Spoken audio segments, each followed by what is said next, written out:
We've got laundry going, we have the dishwasher running, we have kids playing outside and making hopefully not too much noise.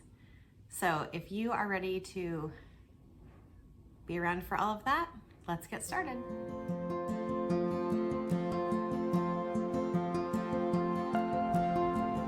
Okay, I have my notes, I have my water, I have me. I guess that's all I need. Hi everyone, welcome to our homeschool table. My name is Jerilyn. I am a mom of 3 kids, ages 10, 3, and 1. And we are getting ready to start our 6th year of homeschooling in the 2024-2025 school year.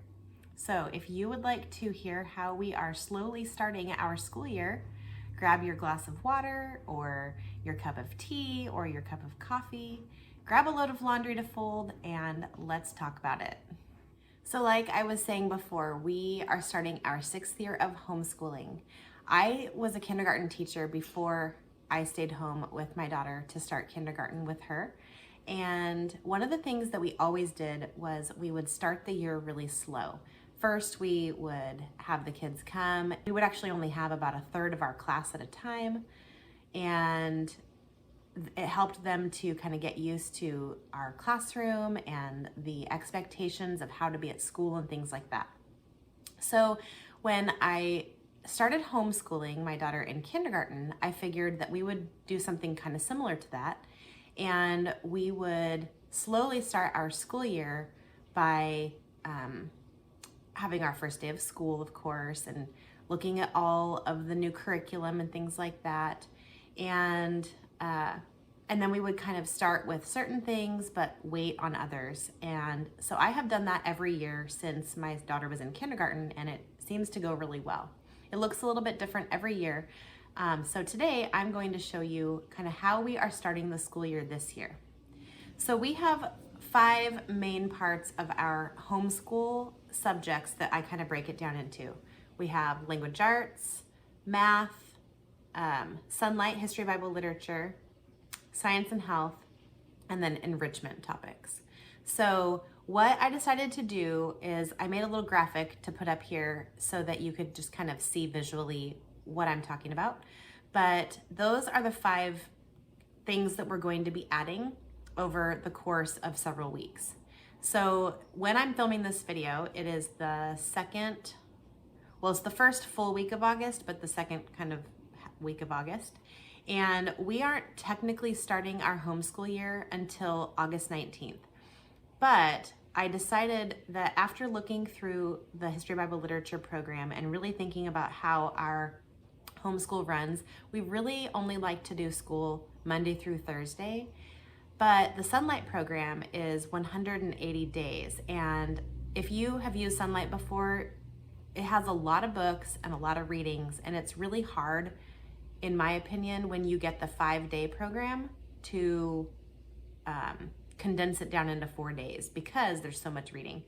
And not that we don't love it, we just, I don't really like getting the 4-day version either because then you miss out on some of the books. So instead, what we do is we start Sunlight, history, Bible, literature early before our technical school year starts. And then we kind of get that going. It's kind of our morning basket items, if you want to call it that. And then we start adding things on from there.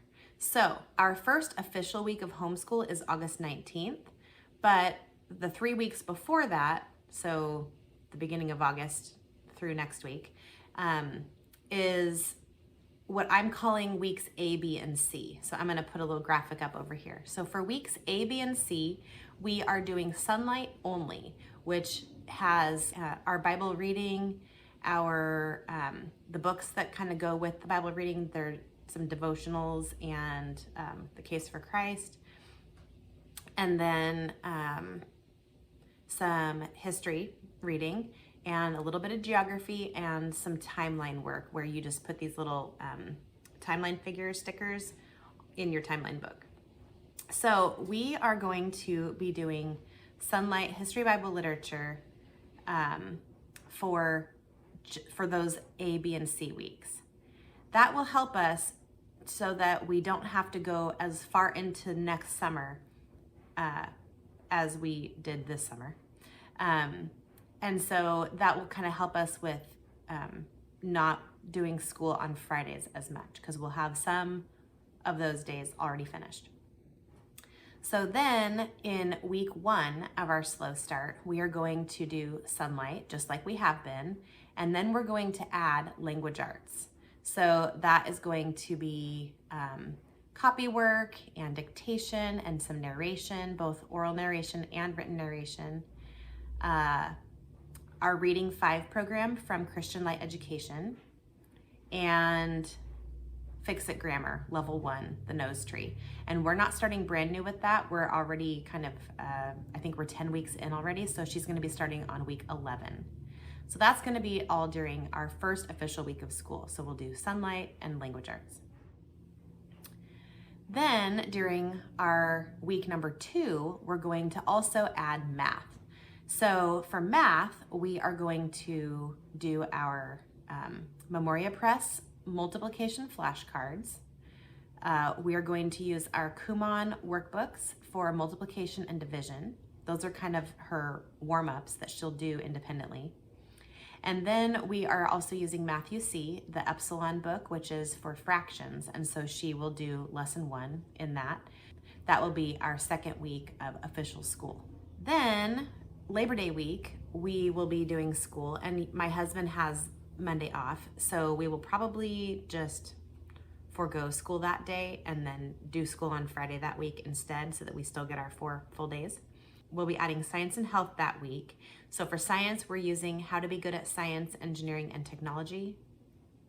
Or is it Science, Technology, and Engineering? I can't remember.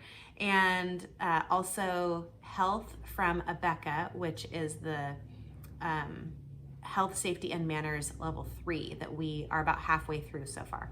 So we'll be picking up doing that 1 day a week as well.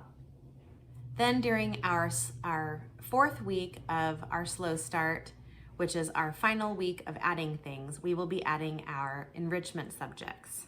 So for our enrichment subjects, we have our character study from Character Concepts. It's called Kids of Character. And we will do a new habit from our Simply Charlotte Mason Laying Down the Rails. We will start our poetry anthology from Ambleside, which is a physical book that we'll be reading a couple poems 2 days a week. And then we will start our artist picture study. We're going to be studying Tintoretto this fall. So we will do one of those, and then another day we will do a composer or music study, and we're going to be starting with Beethoven. And then we will start our hymn of the month through Happy Hymnody. And then for nature study, we will be looking at our Christian Liberty Press Nature Reader, which is book 4 this year. So we will be starting all of those enrichment topics during our week 4 of Slow Start. Then that will bring us about halfway into September, and that will kind of be our full load of subjects. If we are doing our slow start and it kind of seems like we need to dial it back a little bit, I will probably do 2 weeks of each of these slow starts instead, but I think we'll probably be fine just doing 1 week of each, because the main reason that we slow start is because it's still very summery here in Oregon in August and even part of September, and the public schools don't go back until usually Labor Day week. So we still have friends that are wanting to do things and hang out and all of that. So we don't want to be too schooly at that point, but we still want to be starting things. So I think that by adding language arts and math, kind of our core subjects, that it will help us to have a little bit of time to still go do the splash pad and go to the park and go on walks and things like that. So that is my plan for our slow start this school year. And let me know what you guys do to start your school year. Do you just jump right into it, all the subjects on the first day or the second day? Or do you kind of slowly ease in like we do? Let me know down in the comments. Here on my channel, I like to do videos about homeschool curriculum and planning and organization and things like that. So if you enjoyed those types of videos, please go ahead and click the subscribe button down below. Like this video and leave a comment down below and tell me what types of videos that you really enjoy seeing here on my channel. Thank you so much for watching today, and we'll see you next time.